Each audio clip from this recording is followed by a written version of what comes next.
الحمدللہ رب العالمین والعاقبۃ للمتقین والصلاة والسلام علی اشرف الانبیاء والمرسلین اللہم صلی علی سیدنا و مولانا محمد معدن الجود والکرم وآلہ وصحبہ وبارک وسلم صلاۃ و سلام علیک یا سیدی یا رسول اللہ صلی اللہ تعالی علیہ وسلم. قال اللہ تبارک و تعالی فی الکلام المجید والفرقان الحمید وکلا وعد اللہ الحسنى صدق اللہ العظیم. وقال اللہ فی مقام آخر ان اللہ وملائکتہ یصلون علی النبی یا ایھا الذین آمنوا صلوا علیہ وسلموا تسلیما. باواز بلند درود پاک پڑھیں. اللہم صلی علی سیدنا و مولانا محمد صاحب الجود والکرم وآلہ وصحبہ وبارک وسلم. اللہ تبارک و تعالیٰ کا بہت فضل و احسان حضور نبی کریم صلی اللہ تعالیٰ علیہ وسلم کی کرم نوازی ہے کہ اللہ تبارک و تعالیٰ نے آج ہم تمام کو 18 ذی الحجہ شریف جیسا دن عنایت فرمایا. اللہ کریم سے دعا اللہ کریم ہم تمام کو آج کے دن کا خوب ادب کرنے کی توفیق عطا فرمائے. اللہ تبارک و تعالیٰ کے پیارے حبیب صلی اللہ تعالیٰ علیہ وسلم کے تمام صحابہ بے گناہ ہیں، بے خطا ہیں اور جنتی ہیں، اور یہ جنتی ہونے کا وعدہ اللہ تبارک و تعالیٰ نے اپنے پاک کلام قرآن مجید برہان رشید میں لے رکھا ہے.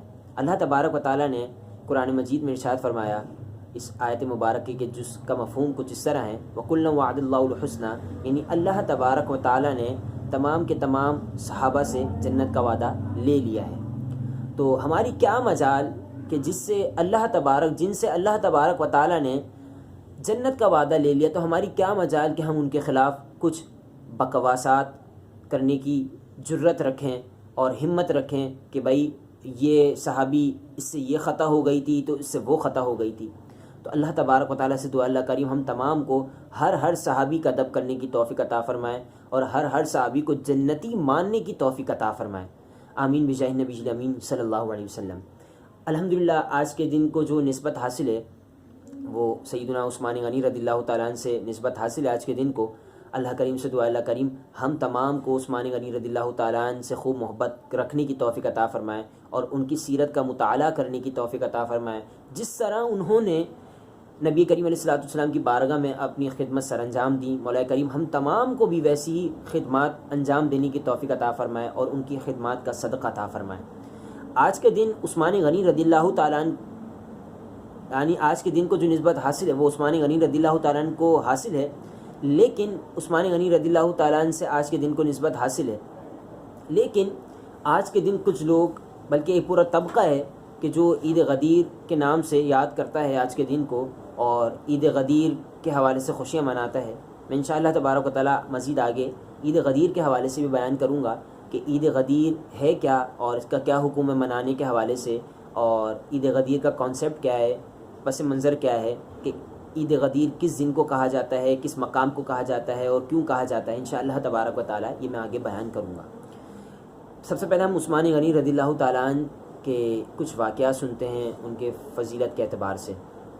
عثمان غنی رضی اللہ تعالیٰ عنہ شرم و حیا کے پیکر رہے ہیں اور ہم یہ واقعات اپنے تمام کے تمام اسلاف سے سنتے آئے ہیں، علماء سے سنتے رہتے ہیں.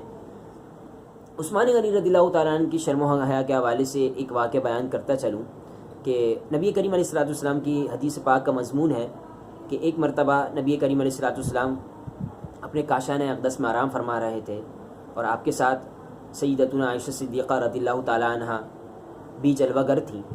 تو نبی کریم علیہ الصلوۃ والسلام اپنے بستر مبارکہ پہ آرام فرما رہے تھے، آپ نے چادر اوڑھی ہوئی تھی. تو دروازے دستک ہوئی. نبی کریم علیہ الصلوۃ والسلام نے ارشاد فرمایا کہ کون؟ جواب میں آیا صدیق اکبر. تو نبی کریم علیہ الصلوۃ والسلام نے اجازت دی آنے کی. اسی طرح بعد میں دستک ہوئی تو پوچھا گیا کون؟ تو نبی کریم علیہ الصلوۃ والسلام نے اجازت دی تو وہ عمر فاروق رضی اللہ تعالیٰ عنہ تھے. پھر جب عثمان غنی رضی اللہ تعالیٰ عنہ کے بعد دستک ہوئی، دستک دی، پوچھا گیا کون؟ تو جواب میں ارشاد فرمایا عثمان. تو نبی کریم علیہ الصلوۃ والسلام نے بولا ٹھہرو. آپ نے اپنے کپڑے مبارک کو ٹھیک کیا، لباس مبارکہ کو ٹھیک کیا اور پھر اجازت دی کہ اندر آئیے. جب عثمان غنی رضی اللہ تعالیٰ عنہ اندر آئے تو حضرت عائشہ صدیقہ رضی اللہ تعالیٰ عنہ کو تعجب ہوا اور آپ نے نبی کریم علیہ السلام نے سے عرض کیا یا رسول اللہ صلی اللہ علیہ وسلم، صدیق اکبر رضی اللہ تعالیٰ عنہ ہے اور عمر فاروق رضی اللہ تعالیٰ عنہ ہے، لیکن آپ نے اتنا اہتمام نہیں کیا اپنے کپڑوں کو سیدھا کرنے کے حوالے سے. لیکن جب عثمان غنی رضی اللہ تعالیٰ عنہ ہے تو آپ نے اتنا اہتمام کیوں کیا؟ اس کی میں وجہ دریافت کرنا چاہتی ہوں، پوچھتی ہوں آپ سے. آپ ارشاد فرمائیں.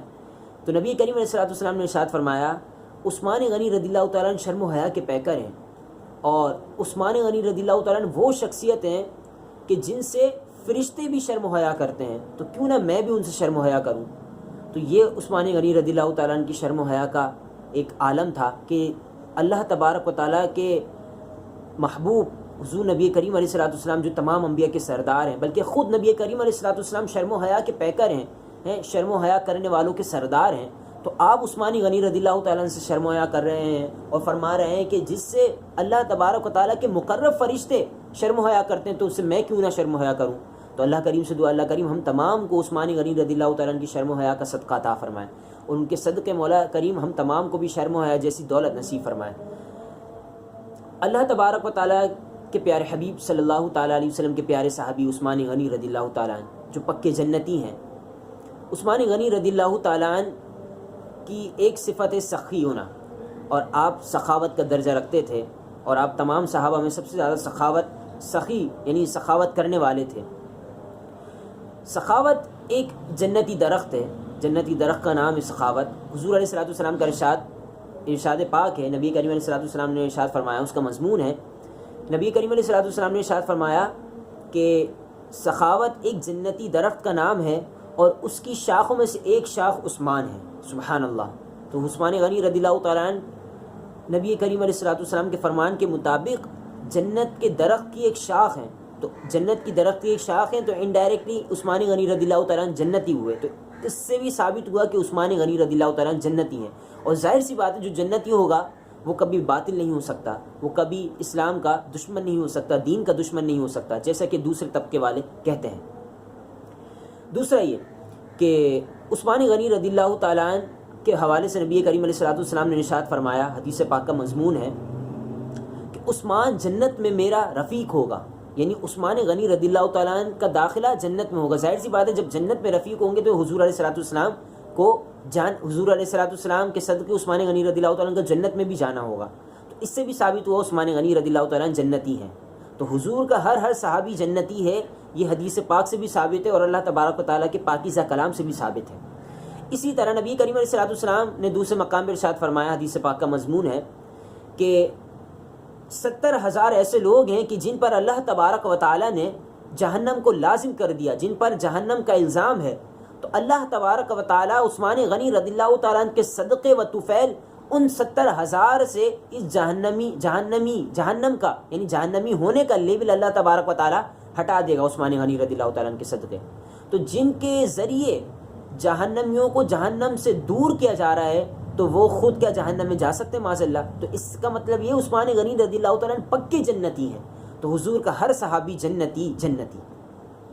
تو یہ تو عثمان غنی رضی اللہ تعالیٰ عنہ کے حوالے سے میں نے آپ کے سامنے کچھ فضیلتیں رکھی اور حدیث پاک رکھی، سنائی آپ کے سامنے کہ جن میں عثمان غنی رضی اللہ تعالیٰ عنہ کی فضیلت کو بیان کیا گیا. اگر ہم عید غدیر کے حوالے سے آئیں، غدیر خم کے حوالے سے آئیں، تو ایک اہل تشیع ایک فرقہ ہے، وہ عید غدیر 18 ذی الحجہ شریف کو ہم عثمان غنی رضی اللہ تعالیٰ عنہ کا عرس مناتے ہیں، اور اہل تشیع لوگ یہ عید غدیر مناتے ہیں. عید غدیر کا کانسیپٹ یہ لوگ یہ بیان کرتے ہیں، بلکہ ہمارے نزدیک بھی ایسے ہی ہے کہ اہل سنت و جماعت کے نزدیک کہ حضور علیہ الصلوۃ والسلام حجۃ الوداع کا خطبہ جو سب سے بڑا خطبہ تھا، سب سے بڑا دن تھا حضور علیہ الصلوۃ والسلام کا، ایک بڑا اجتماع تھا جب میں غفیر تھا اس میں صحابہ کرام علیہم رضوان کا. تو اس سے واپسی آ رہے تھے تو غدیر خم کے مقام پر نبی کریم علیہ الصلوۃ والسلام نے کچھ صحابہ کے سامنے ارشاد فرمایا مولا علی رضی اللہ تعالیٰ عنہ کا ہاتھ اٹھا کے کہ من کنتو مولا فہذا علی مولا. اور دوسرے حدیث پاک میں متن ہے من کنتو مولا فعلی مولا، یعنی جس کا میں مولا اس کا علی مولا. تو عید غدیر کا کانسیپٹ صرف یہ ہے. اب اس کا حکم کیا ہے؟ اس کا حکم یہ ہے، علماء بیان فرماتے ہیں اور کتب میں تحریر کیا ہے علماء نے کہ عید غدیر منانا یہ اہل تشیع کا ایک شعار ہے، اور اہل سنت و جماعت کو اجازت نہیں ہے کہ عید غدیر منانا. اب ظاہر سی بات ہے عید غدیر یہ لوگ کیوں مناتے ہیں؟ ان کا جو بیسک کانسیپٹ یہ ہے کہ عید غدیر پہ مولا علی رضی اللہ تعالیٰ عنہ کے حوالے سے نبی کریم علیہ الصلوۃ والسلام نے ارشاد فرمایا من کنت مولا فعلی مولا، یعنی میں جس کا مولا اس کا علی مولا. اس کا حدیث پاک کا مضمون ہے. مفتی احمد یار خان نعیمی رحمۃ اللہ تعالیٰ علیہ اور ملا علی قاری رحمۃ اللہ تعالیٰ علیہ نے ارشاد فرمایا کہ جو مولا ہے، مولا کا ورڈ ہے، مولا کا مطلب ہے مددگار. تو ہمارے نزدیک بھی یہ ہے کہ حضور علیہ الصلوۃ والسلام نے ارشاد فرمایا من کنت مولا علی مولا، اس کا مفہوم ہے کہ میں جس کا مددگار اس کا علی مددگار. اب اس کا مطلب یہ نہیں ہے کہ میں جس کا مددگار، تو حضور علیہ الصلوۃ والسلام تمام انبیاء کے مددگار ہیں تو انڈائریکٹلی مولا علی بھی تمام انبیاء کے مددگار ہوں گے، حالانکہ ایسا نہیں ہے. لیکن اہل تشیع لوگ یہ مطلب لیتے ہیں اس حدیث پاک کا. حضور علیہ الصلوۃ والسلام نے ارشاد فرمایا تو مولا علی رضی اللہ تعالیٰ عنہ ان تمام کے مددگار ہیں جو مولا علی رضی اللہ تعالیٰ عنہ کے بعد کے صحابہ کرام علیہم رضوان ہیں، بعد کے لوگ ہیں، بعد کی امتیں ہیں، تابعین ہیں، تبع تابعین ہیں، بعد کے لوگ جتنے بھی ہیں مولا علی ان تمام کے مددگار ہیں. تو من کنت مولا فعلی مولا اس کا مطلب یہ ہے. تو اس مقام پہ نبی کریم علیہ الصلوۃ والسلام نے یہ حدیث پاک بیان فرمائی. بس اس کا پس منظر یہ ہے. اب عید غدیر منانے کا حکم یہ ہے کہ علماء اہل سنت نے بیان فرمایا ہے کہ اہل سنت و جماعت کا عید غدیر کے دن یہ خوشی منانا کہ حضور علیہ الصلوۃ والسلام نے اس دن ایسا کہا اور مولا کا مطلب یہ ہے وہ ہے. تو یہ عید غدیر منانے کے حوالے سے علماء منع فرماتے ہیں کہ نہ منائی جائے، کیونکہ یہ اہل تشیع کا اختیار ہے، یعنی ان کا شعار ہے. اور اگر ہم اس دن عید غدیر منائیں گے تو ہم ان کے شعار پر انڈائریکٹلی عمل کر رہے ہیں. تو اب جو بندہ جس کی شباہت رکھتا ہے، جس سے اپنے آپ کو تشبیہ دیتا ہے، تو وہ اسی میں شمار کیا جاتا ہے. تو آج اگر ہم عید غدیر منائیں گے، 18 ذی الحجہ شریف کو عید غدیر منائیں گے، تو ہم اہل تشیع کے شعار پر عمل کر رہے ہیں. تو اہل تشیع کے شعار پر عمل کرنا انڈائریکٹلی ہم اپنے آپ کو انہی میں شمار کر رہے ہیں. تو یہ علماء کرام نے منع فرمایا ہے کہ عید غدیر نہ منائی جائے. تو غدیر خم کا کوئی اتنا لمبا چوڑا، کوئی بے وجہ بڑا بنانا کہ بھائی عید غدیر پہ مولا کا میں نے آپ کو مطلب بتا دیا کہ مولا کا مطلب ہے مددگار. ہمارے نزدیک بھی یہی ہے. ہاں اہل تشیع لوگ یہ کہتے ہیں کہ اس دن مولا علی رضی اللہ تعالیٰ عنہ کو حضور علیہ الصلوۃ والسلام نے بغیر کسی واسطے سے خلافت دی اور ولایت دی. تو ایسا کوئی کانسیپٹ نہیں ہے اہل سنت و جماعت کے نزدیک. اور ولی مولا کا مطلب مددگار ہی ہے. آپ کسی بھی ڈکشنری میں دیکھ لیں، ولایت کا وہاں کہیں بھی مطلب نہیں ملے گا. اللہ کریم سے دعا اللہ کریم ہم تمام کو آج کے دن کا خوب ادب کرنے کی توفیق عطا فرمائے اور دوسرے باطلہ فرقوں کے شعار سے بچنے کی توفیق عطا فرمائے. اور اللہ تبارک و تعالیٰ سے دعا اللہ کریم ہم تمام کو عثمان غنی رضی اللہ تعالیٰ عنہ کی سیرت کا مطالعہ کرنے کی توفیق عطا فرمائے. اور انہوں نے جس طرح اپنی زندگی بسر کی، مولا کریم ہم تمام کو بھی ویسی زندگی بسر کرنے کی توفیق عطا فرمائے.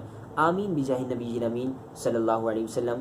دعاؤں میں یاد رکھیے گا. السلام علیکم ورحمۃ اللہ وبرکاتہ.